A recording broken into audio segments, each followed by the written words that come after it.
Friends, I'm Inkar from Inkar IAS Academy. Today we are going to discuss about the 23rd December current affairs. The topic is the global warming fight as a challenge for India. The topic taken from the Delhi edition. The topic comes under our conservation, environmental pollution and degradation, environmental impact assessment.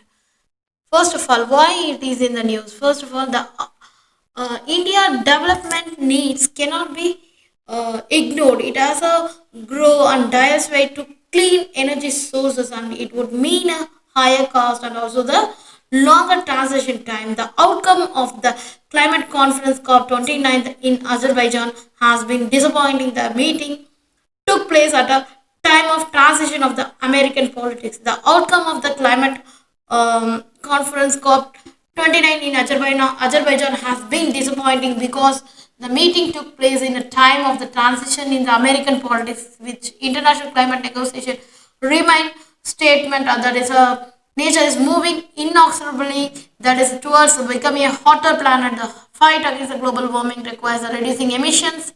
Developed countries have accepted that 2050, China 2060 and also India 2070 as a deadline for the energy transition is a net zero emission, and there are two developments that will cut short the transition time. The European Union, the carbon border adjustment mechanism, which is will affect on 2026, will result in a penal customs duty on the import unless the carbon tax is exporting countries to hike to the EU level. The second is increasing pressure to accept the peaking of emission. The G7 summit of Hiroshima last year in April June 2024 called the major economics to accept the peaking of emission by 2025. This was a reference China and India as the EU and also United States have already accepted.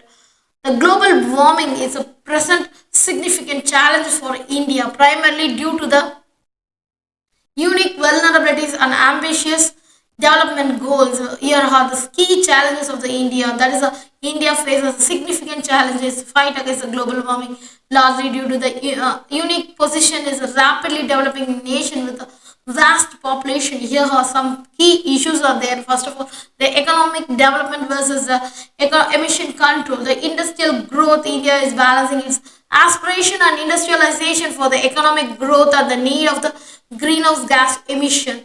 But we need the energy, so the demand, the energy is growing, but also there's a renewable energy is expanding.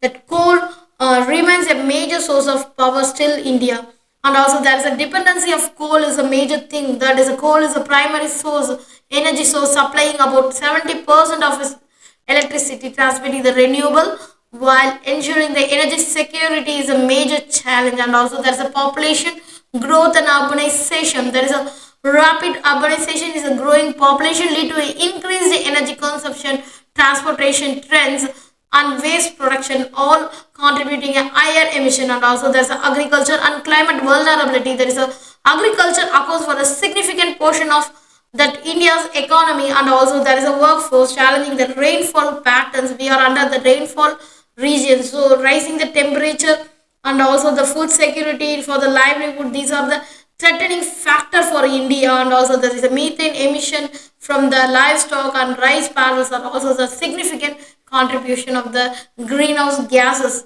And also there is a agriculture and climate vulnerability is higher in our side. That is a food security, livelihood, so we need a more agricultural practice. And also methane emission is also very much high.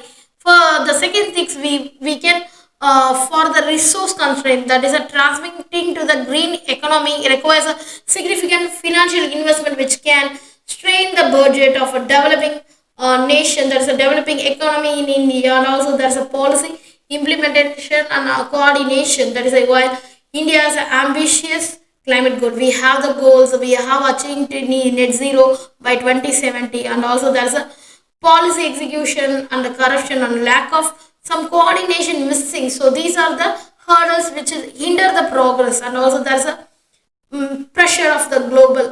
There is a developing country, India, argue that climate equity and emphasizing the developed nations historically responsible for the emission should surely greater responsibility. This is the main theme. And also there's the extreme weather events. Even India is highly vulnerable because of because the impact of the global warming.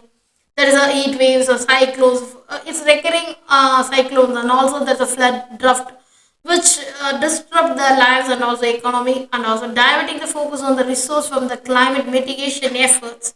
So finally, India steps.